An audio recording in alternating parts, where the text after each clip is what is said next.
Olá pessoal, sejam todos bem-vindos a mais um vídeo aqui no nosso canal. Pessoal, no vídeo de hoje vamos dar sequência à leitura do processo de falência da Itapemirim.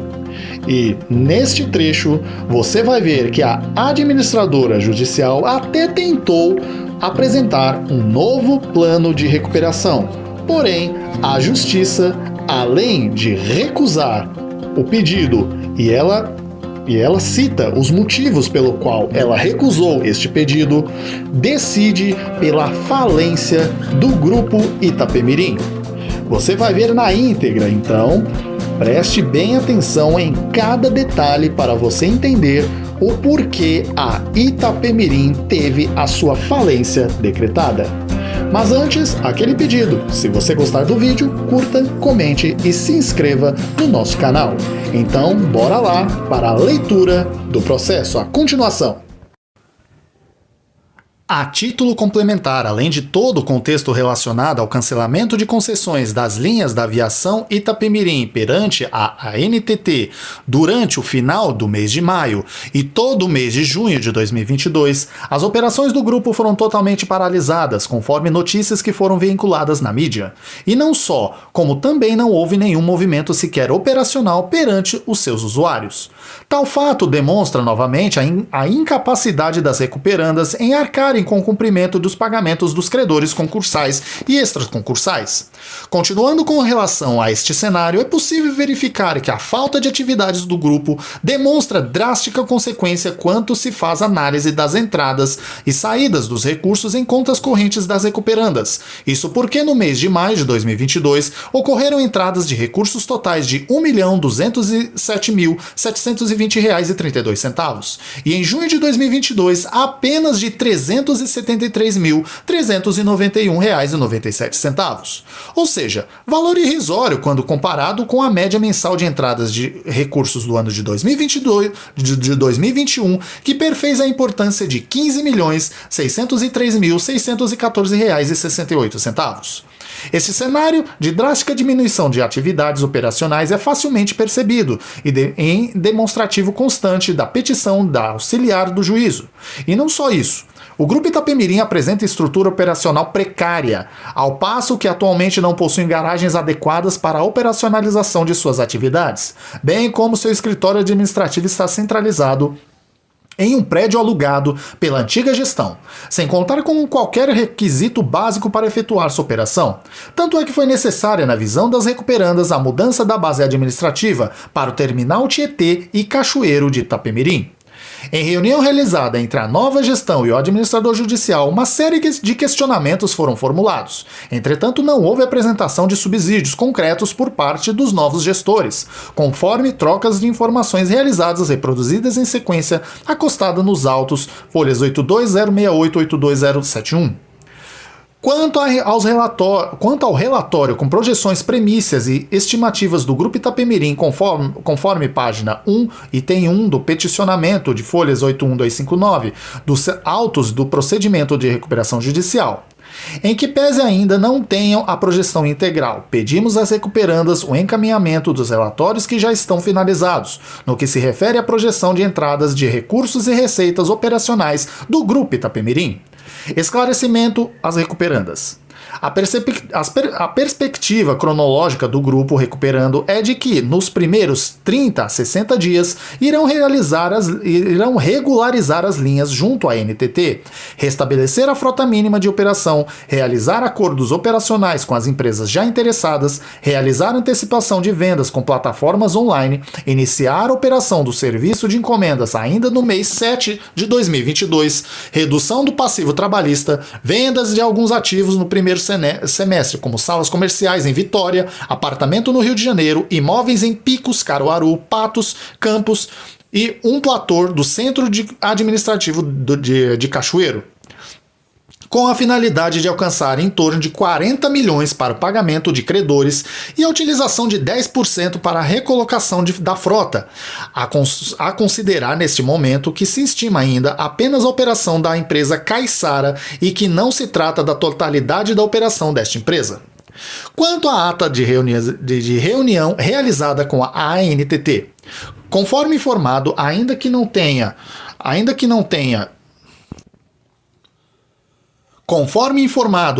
não tenha sido encaminhada qualquer ata ou registro da reunião realizada pelo órgão competente, levando em consideração a notícia de que o ato estava sendo gravado, pedimos a gentileza de solicitarem a disponibilização respectiva junto ao órgão competente. Esclarecimento às recuperandas. Para além dos registros devidos no respectivo órgão federal, o grupo recuperando irá solicitar a disponibilização da gravação da reunião. Tão logo essa documentação seja disponibilizada, será encaminhada a esta administração judicial. Quanto aos contratos formalizados com as empresas que irão operar em parceria com o Grupo Itapemirim em relação à operacionalização das linhas, esclarecimento às recuperandas. Foram iniciadas diversas frentes de negociação em todas as operações do Grupo Recuperando. Dentre elas, algumas estão em diversos estágios de negociação e tratativas, como, por exemplo, Reunidas, Entran, Águia Branca, Princesa dos Campos, Grupo JCA, Garcia, Premium, Grupo Guanabara, Viação Mimo, Expresso Diamantina, dentre outros. Até o momento desse curto período, considerando o transcurso de tempo natural de negociação e dos 15 dias de prazo para aprovação exigidos pela NTT em virtude de análise. Eu acho que isso aqui, pessoal, era um plano que a Itapemirim tinha de contratar essas empresas para operar as linhas da Itapemirim na época, porque o Grupo Itapemirim não tinha frota, né? Então, vamos continuando. Até o momento, neste curto período, considerando o transcurso... isso aqui eu já li. Dos 15 dias de prazo para aprovação exigidos pela NTT em virtude da análise de cada negócio e viabilidade operacional, bem como de questões internas de cada uma das empresas. Foi efetivado somente um contrato celebrado com o Grupo Guanabara para início da operação no dia 1/7/2022. Quanto ao mapeamento realizado para projeção de custos de levantamento dos veículos, preferencialmente com o custo segregado em documentação e manutenção. Esclarecimento às recuperandas. Para estimativa de 105 veículos, computa-se uma média de R$ 1.406.000 para manutenção. Já as despesas de documentação chegam ao valor estimado de R$ 526.000. Quanto ao contrato de retomada de serviços do sistema TOTVS, bem como a informação exata de quando o sistema entrou em efetivo funcionamento. Esclarecimento às recuperandas. Quanto ao sistema TOTVS, foi constatada uma dívida de R$ 1.098.000. Desta forma, em virtude da ausência do sistema, foi realizado contato com a empresa e constatado que o contrato havia sido suspenso. Entretanto, após aproximadamente 30 dias de negociação, com base em valores inferiores ao contratado anterior, mas com a mesma efetividade do sistema, reduziu-se o custo da operação e projeção do estabelecimento parcial das funções já na data de 7/7/2022. É importante frisar que desde março de 2022 não há lançamento qualquer no sistema, portanto, será realizado o trabalho de alimentar o sistema com as informações não colocadas anteriormente para o correto funcionamento a partir dessa data. Quanto ao repasse do levantamento de processos judiciais pelos novos advogados constituídos nos autos, em razão de existência de perdas de prazos, situações de revelia e quais medidas estão sendo tomadas frente a este problema. Esclarecimento às recuperandas. O levantamento dos processos está sendo realizado regularmente pelo novo escritório, tendo sido identificados diversos problemas gerais, como, por exemplo, revelia e perdas de prazos de audiências. Não obstante, diante da ausência de qualquer sistema ou informação de todos os prazos iminentes ou urgências estão sendo estancados diariamente, com a apresentação de defesas e realização de autos judiciais, cuja estabilização se dará em curto prazo de tempo. Para tratar dos assuntos judiciais, cuja estabilização se dará em curto espaço de tempo. Para tratar dos assuntos da recuperação judicial, foi contratado o escritório Ward Toledo Pisa Advogados, com atuação majoritária no processo de recuperação judicial e demandas conexas, e o escritório Covolan Down Advocacia para atuação em algumas outras demandas, com o objetivo de redução de custos, otimização do trabalho, redução de riscos e melhores resultados. Quanto ao quadro atual de funcionários da empresa e levantamento de quantos funcionários se encontram inadimplentes, indicando o respectivo valor e totalizador da dívida extraconcursal, se existir algum controle antes do sistema TOTVS, apresentar para a administradora judicial e, caso contrário, informar por onde será realizado o controle. Esclarecimento às recuperandas. Em todos os dados encaminhados pela gestora do RH não foi identificada qualquer consistência no conteúdo, pois não há precisão quanto ao número de empregados, valores de remuneração ou dívidas salariais. O levantamento mais preciso das informações será realizado com o início da operação do sistema TOTVS, podendo, desta forma, apresentar os valores consistentes quanto à dívida extraconcursal e demais informações em prazo estimado de 30 dias. Quanto à provisão de quantos funcionários serão desligados a fim de reduzir os custos necessários à sua manutenção, indicado qual será o custo com as referidas rescisões e formas de pagamento. Esclarecimento às recuperandas. Neste momento, identificamos que há uma necessidade de demissões para fim de adaptar a nova operação. Nesta perspectiva, em meio a diligências, se verificou uma grande parte dos funcionários não são operacionais, ou seja, que apenas constam na folha de pagamento, mas não são mais ligados à empresa. Portanto, com o levantamento até a presente data, foi feito manualmente. Projetamos que em um prazo de 30 dias teremos maior precisão de todos os dados financeiros quanto aos desligamentos e salários atrasados, considerando a folha de pagamento em torno de R$1.500.000 e a relação com projeção de faturamento estimados à cobertura de pagamentos com 15 dias de operação. Contudo, para os próximos 30 dias, somando as medidas adotadas, revisão de folhas de pagamentos, vínculos de funcionários e início das operações já realizadas. A estimativa de cobertura das folhas das operações já realizadas será reduzida para 10 dias. Em relação ao levantamento das informações inerentes aos custos essenciais de manutenção da empresa, aluguéis, combustível e manutenção de veículos, indicando valores e formas de pagamentos. Esclarecimento às recuperandas. O levantamento dos dados está sendo realizado de acordo com a retomada das operações. Quanto ao combustível, por ser valor variável, conforme a quilometragem rodada dos veículos, as despesas são sempre proporcionais à receita obtida, não existindo ação efetiva para a redução imediata, vez que é coincidente com o crescimento da operação. Importante salientar, pelo qual o cenário econômico e a constante variável do preço, até mesmo a formalização de parcerias com fornecedores, está sendo muito volátil.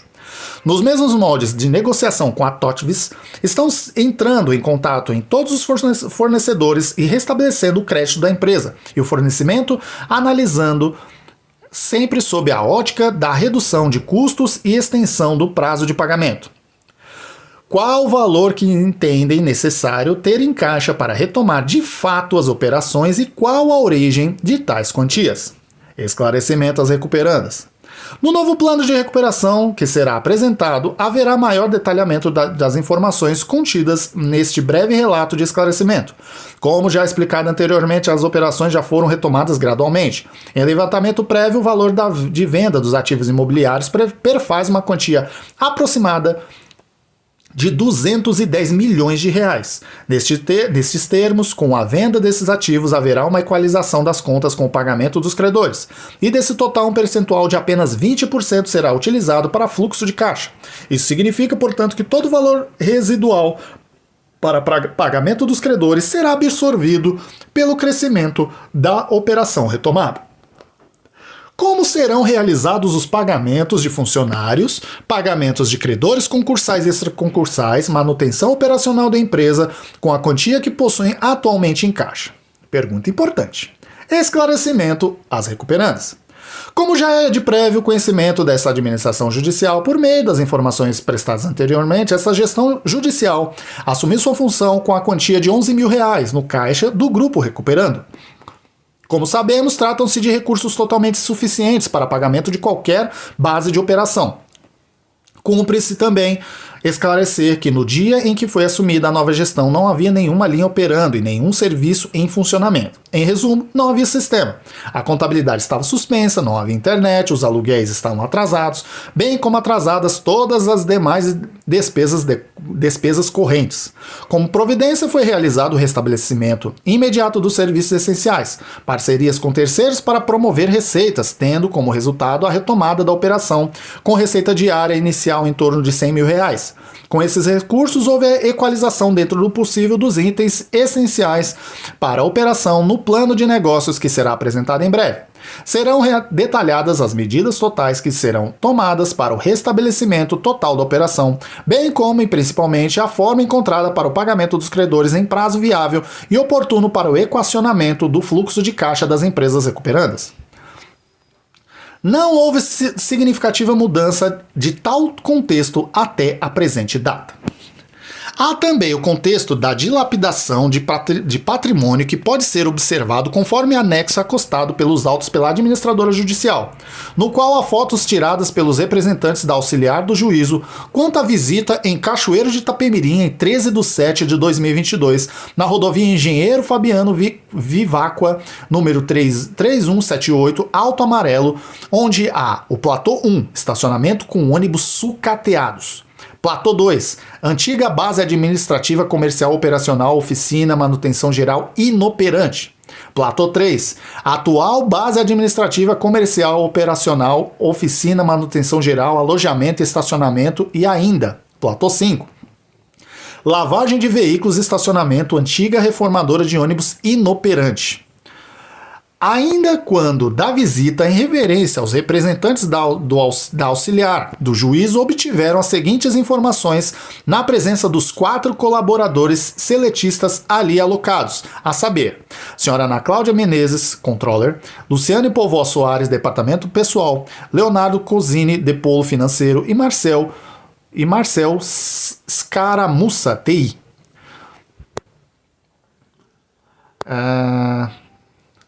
Vou ler essa parte aqui também, pessoal. No período de janeiro até maio de 2022, isto é, no momento anterior à entrada do novo gestor judicial nomeado em assembleia, ocorreu o desligamento de vários funcionários seletistas do grupo em recuperação judicial, sendo que em alguns casos sequer houve a devida formalização, inclusive não tendo ocorrido a baixa necessária no sistema da Itapemirim. Fora estes, há outros vários colaboradores seletistas que também foram desligados no período de janeiro a junho do decorrente ano, que não tiveram suas verbas rescisórias quitadas. Quanto ao controle das folhas de pagamento, houve sua interrupção em março de 2022. Não envia informações ao e-social desde novembro de 2021. Há férias inadimplimidas, ou seja, valores pendentes de pagamento de período de descanso a ser concedido pelo grupo em recuperação judicial desde o mês de setembro de 2021. Recentemente, frisa-se, no período de atuação da nova gestão nomeada em assembleia, ocorreu a demissão de 29 colaboradores seletistas da área administrativa, sendo que as verbas rescisórias de nenhuma delas foi adimplida até o momento. Outra circunstância que evidencia a ausência de cumprimento das funções sociais das atividades empresariais realizadas pelas recuperandas reside no fato de que, em dezembro de 2021, havia 1.334 funcionários ativos, conforme a folha de pagamento apresentada.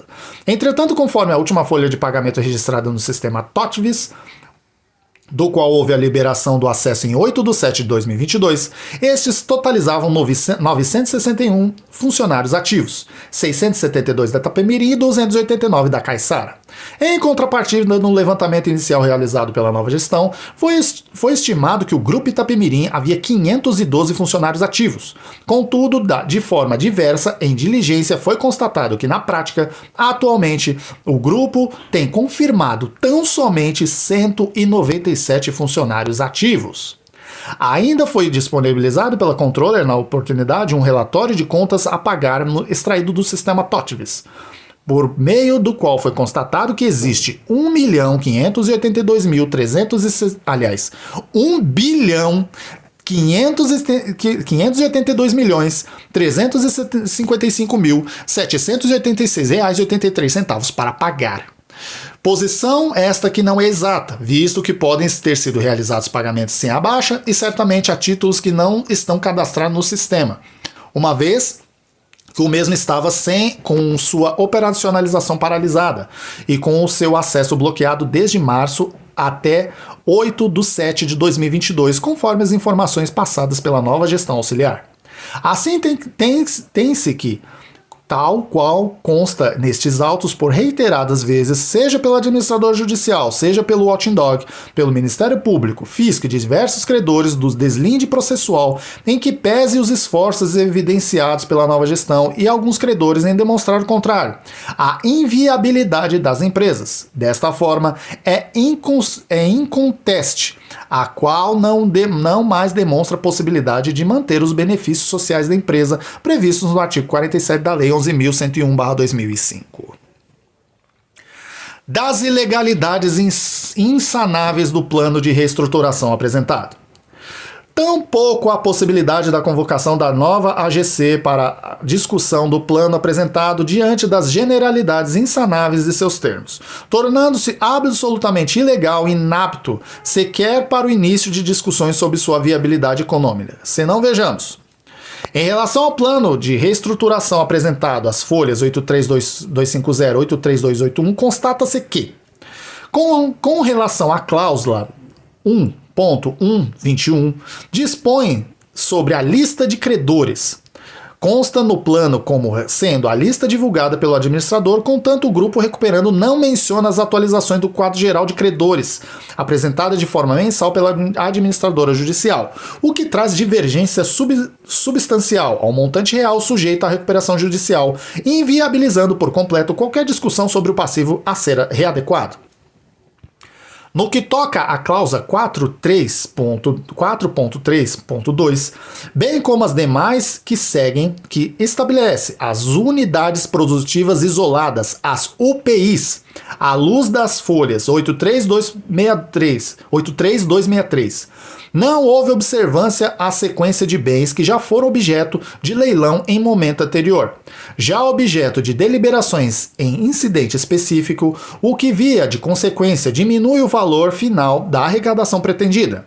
Ademais, a ausência de devida discriminação das UPIs já vendidas com aquelas que deveriam ser objeto de futura venda torna o plano absolutamente genérico e impossível de qualquer discussão, justamente pelo fato de os credores não sabem sobre o que estão votando, proporcionando situação insanável de vício de consentimento, tornando o plano anulável. Atinente à cláusula 2.3 de folhas 83.260 acerca da, entre aspas, viabilidade econômica do plano. A gestão deixa expresso que passa a integrar o novo plano, contudo poderá ser objeto de atualização e complementação, em sendo o caso até a efetiva designação de Assembleia Geral de Credores.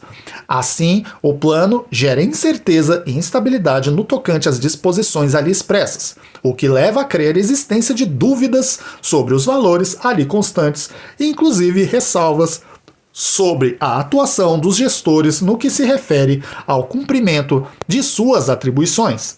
De mesma forma, é a consideração pertinente à cláusula 2.4, que se traduz na, entre aspas, avaliação de ativos das recuperandas. No tocante à cláusula 3.3, entre aspas, concessão de prazos para pagamento, as folhas 83261 verifica-se ser demasiadamente genérica, sem qualquer delimitação e estabelecimento de parâmetros que pudessem chegar à conclusão de que qualquer prazo e condição especial para pagamento de obrigações vencidas e vincendas estão limitadas até a efetiva aprovação do plano, o que por si só inviabiliza a sua efetiva aplicabilidade e prática. Sequer início de discussão poderia haver justamente pela generalidade absoluta da cláusula, sem a previsão de prazos, formas de estipêndio, separação por classes, etc. Acerca da cláusula 4.1 de folhas 83262, entre aspas, operação com partes relacionadas, as recuperandas incorreram em omissão, visto que não houve qualquer indicativo de quais partes efetivamente praticariam essas transições, o que traz insegurança na aplicabilidade do alundido permissivo. Consoante as folhas 83262, cláusula 4.2, que diz respeito a, entre aspas, manutenção de atividades, as recuperandas incorreram em abrangência na forma de estipularem a parte de resguardar para si o direito e faculdade de desenvolver suas atividades e realizar todos os atos consistentes com seu objeto social, dentro do curso normal dos seus negócios, sem qualquer autorização da AGC ou juízo. Isso porque uma empresa em recuperação judicial está diretamente vinculada ao juízo recuperacional e qualquer ato praticado deve ser objeto de consideração dos credores/juízo, principalmente em sendo o caso de realização de novas transações e criações subsidiárias, por exemplo. Assim como verificado em cláusula 1.127 na cláusula 4.3, entre aspas, alienação de ativos ou arrendamento, o plano novamente incorreu em erro ao passo que listou mais bens do que efetivamente encontraram-se disponíveis, deixando em aberto a capacidade da gestão em efetivamente realizar o compilado dos ativos das empresas recuperandas, à luz das UPIs imóveis 16, 18, 19 e 21, demonstra que sequer há conhecimento do que realmente se trata de bem disponível do grupo como livres para alienação, dando a falsa ideia de subsistência patrimonial que traria lastro ao cumprimento do plano. A cláusula 4.6.1 de folhas 83270, que dispõe sobre o, entre aspas, certames das UPIs imóveis, a disposição é no sentido de que o primeiro certame deve ser realizado no prazo máximo de 6 meses, não esclarecendo a razão deste lapso temporal. Outrosim, não há mais previsão legal de venda por apresentação de propostas fechadas e inexiste justificativa para a escolha de tal procedimento de venda. A descrição dos benefícios econômicos de tal escolha e as razões pelas quais as recuperandas entendem que esses procedimentos seriam melhor para fins de maximização dos ativos a serem vendidos, os quais salienta-se, mais uma vez, sequer foram devidamente discriminados nos documentos ajuntados. Ainda a linha possui redação que provoca tumulto processual, ao estabelecer que os interessados na participação do certame deverão peticionar nos autos da recuperação judicial, o que se mostra absolutamente inviável e burocrático. Além disso, o procedimento em tela encontra-se demasiadamente moroso e com diversas obrigatoriedades impostas a terceiros, o que poderia incorrer em dificuldades e inviabilidade de controle por parte do administrador judicial, inclusive ao qual foi atribuída uma série de responsabilidades nesse teor, a exemplo do recebimento e abertura das propostas, impondo ao auxiliar de juízo obrigações não previstas em lei e sem que houvesse decisão judicial para tanto. Na cláusula 4.8, entre aspas, inexistência de proposta vencedora, o plano traz possibilidade de modificação no seu teor, caso as UPIs não sejam alienadas no prazo previsto com a convocação de assembleia, o que traz insegurança e incerteza acerca do pagamento dos credores, do efetivo pagamento dos credores, que seria o norte principal e premissa básica a ser considerada. Outrosim, tal cláusula desvirtua o texto do artigo 73, quarto da Lei 11.101/2005, bem como a jurisprudência já afirmada sobre a sua aplicação, pois, de maneira indireta, determina a convocação de AGC em hipótese de potencial descumprimento do plano. No que tange à cláusula 12.11, encerramento das impugnações de crédito, entre aspas, que visa viabilizar o encerramento dos incidentes em curso, comprometendo-se a proceder com acordos com os credores pertinentes, a gestão não trouxe à baila quem arcará com os custos dessas mediações, nem estipulou tal despesa em seus fluxos de caixa e projeções, ainda que tal medida seja prevista no artigo 20b da Lei 11.101/05. Tornando absolutamente incerto o cumprimento dos pagamentos e das despesas destinadas ao custeio da operação, pela generalidade dos seus termos, que sequer descreve como haveria o equilíbrio da utilização dos recursos do grupo para lidar com todas essas obrigações. Ora, sem ao menos descrever como a gestão dos recursos ocorrerá. Os credores não possuem quaisquer condições de avaliar o plano apresentado, seja para fins de destinação de recursos para pagamentos de crédito, seja a forma como o caixa da empresa será gerido para a manutenção das atividades. A própria generalidade da cláusula 12.10, que trata da readequação do passivo tributário, é tão inócua que compromete qualquer visão prospectiva de ponderação sobre a possibilidade de cumprimento do plano. Haja vista, como já mencionado acima, o vulto do valor do débito fiscal que deverá ser readequado. Ato contínuo acerca da cláusula 13.3 das folhas 83279, que dispõe sobre, entre aspas, processos judiciais em que pese não exista nenhum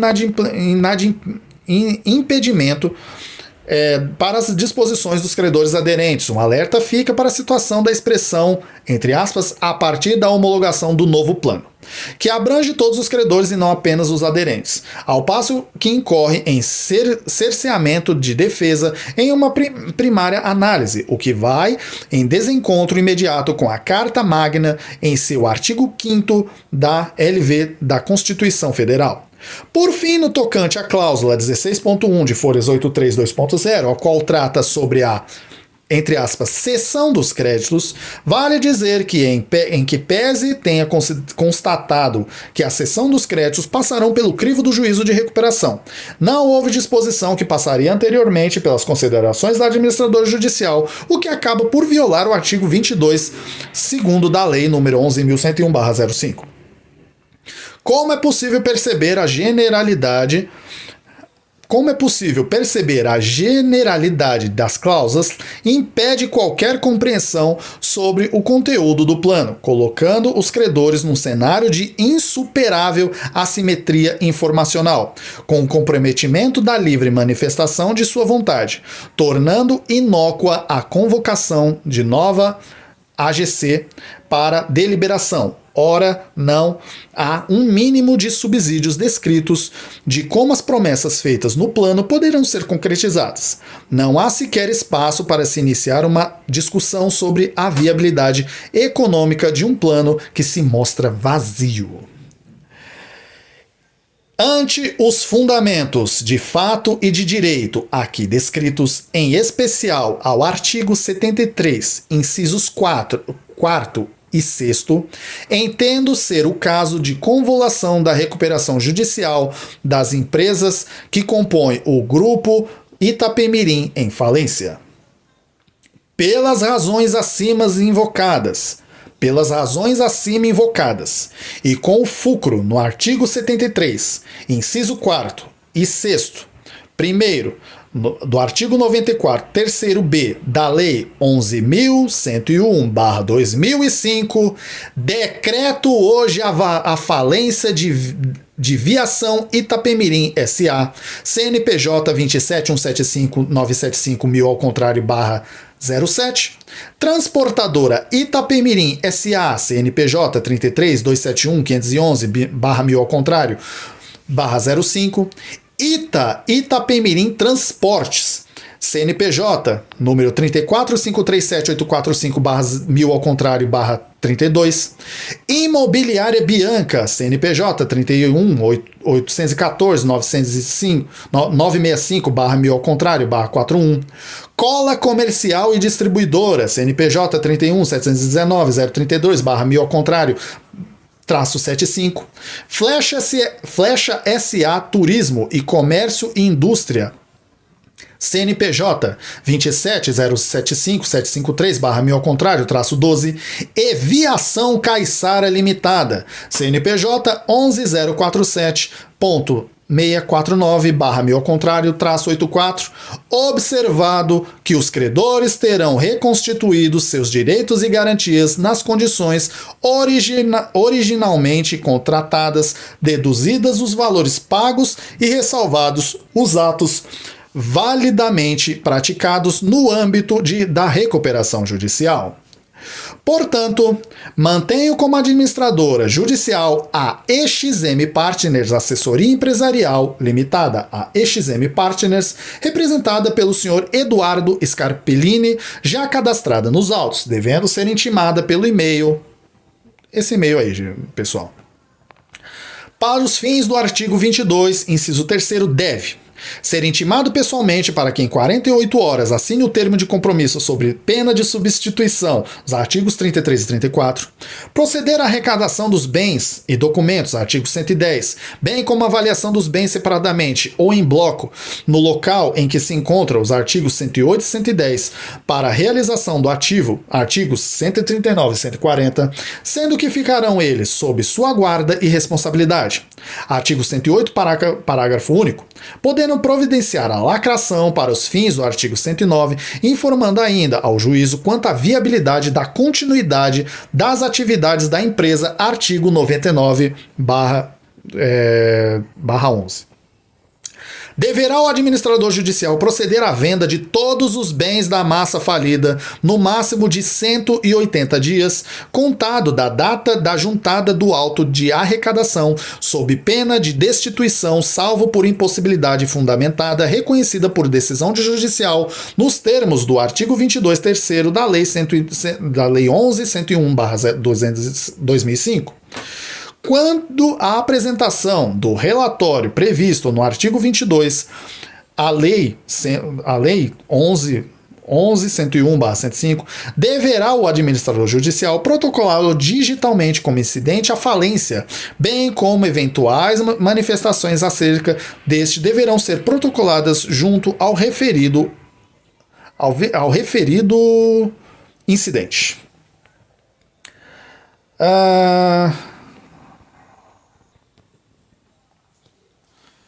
Deverá o administrador judicial cumprir com as demais obrigações que lhe foram previstas no artigo 2º da Lei 11.101/2005, com a redação dada pela Lei 14.112/2020.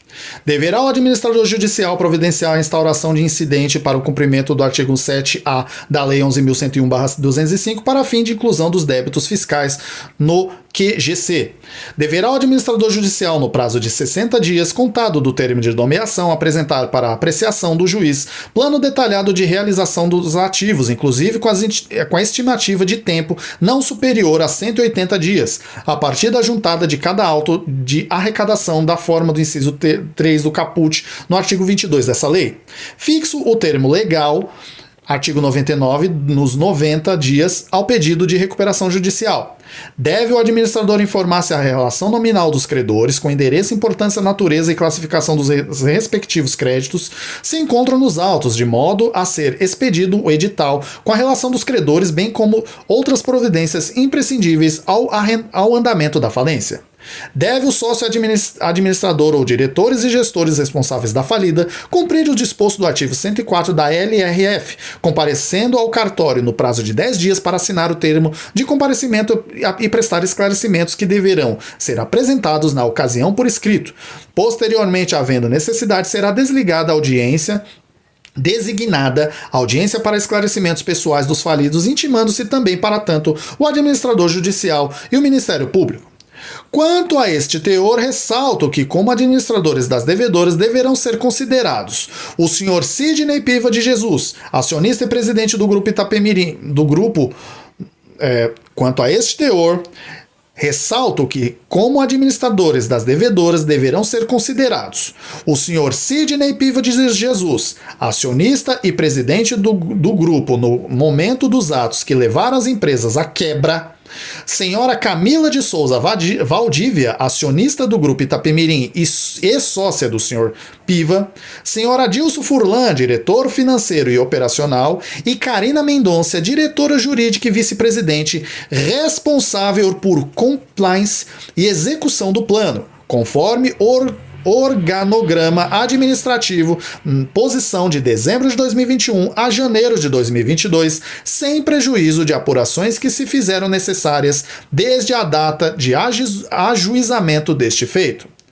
Da mesma forma, considerando o teor da petição de folhas 80.801/80.811 e as menções ali trazidas pelo Sr. Sidney Piva de Jesus, determino a decretação de indisponibilidade dos bens da empresa Piva Consulting, bem como o arresto de valores existentes em contas bancárias pelo sistema Cisbajud, Diante dos indícios de que há confusão patrimonial entre tal sociedade e o grupo empresarial sobre o qual recai a convolução da recuperação judicial em falência, devendo a serventia providenciar o necessário para a inscrição da sociedade empresária do SNIB e do CISBAJUD. Ficam advertidos os sócios administradores ainda que, para salvaguardar os interesses das partes envolvidas e verificado o indício de crime previsto na Lei nº 11.101/2005, deverão ter a prisão preventiva decretada no artigo 99, inciso 7º. Fixa o prazo de 15 dias a contar da publicação do edital para os credores apresentarem ao administrador judicial, entre aspas, suas habilitações ou suas divergências quanto aos créditos relacionados. Artigo 99, inciso 4º e artigo 7º, inciso 1º. Que deverão ser digitalizadas e encaminhar diretamente ao administrador judicial por meio de e-mail, a ser por ele informado e criado especificamente para este fim e informado no referido edital a ser publicado.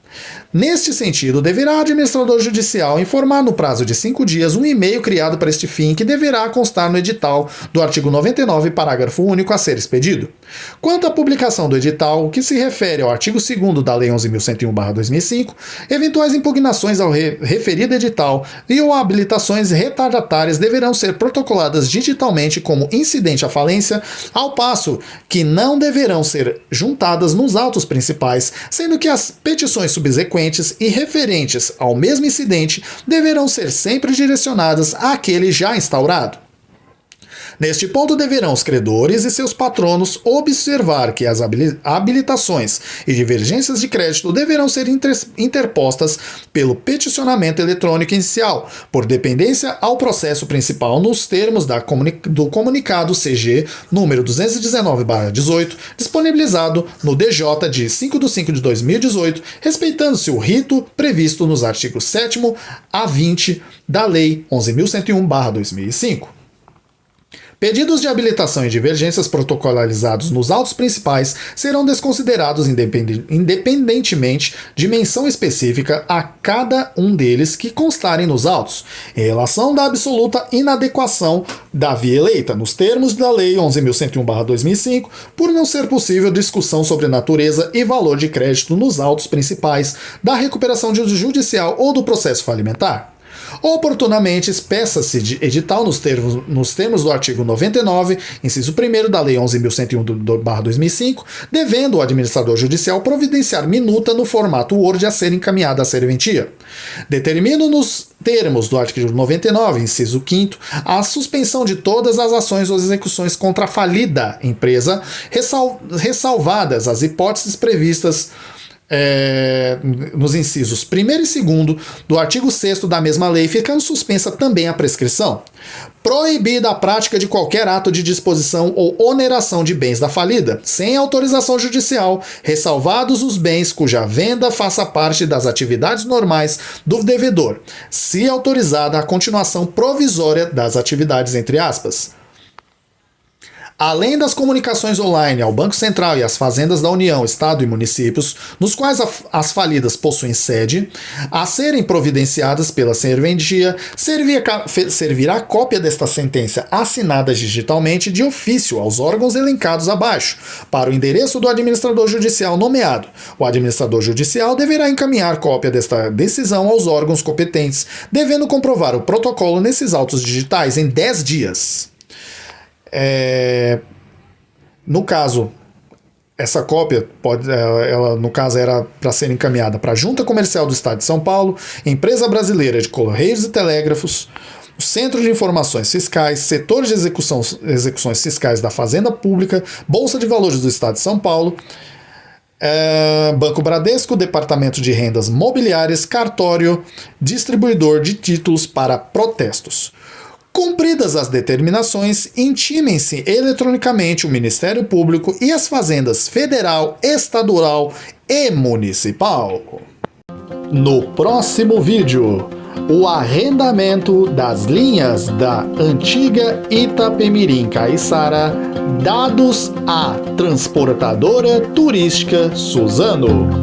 você vai conferir esta parte do processo em que a Justiça dá a Suzantur o direito de explorar as linhas da antiga Itapemirim Caiçara.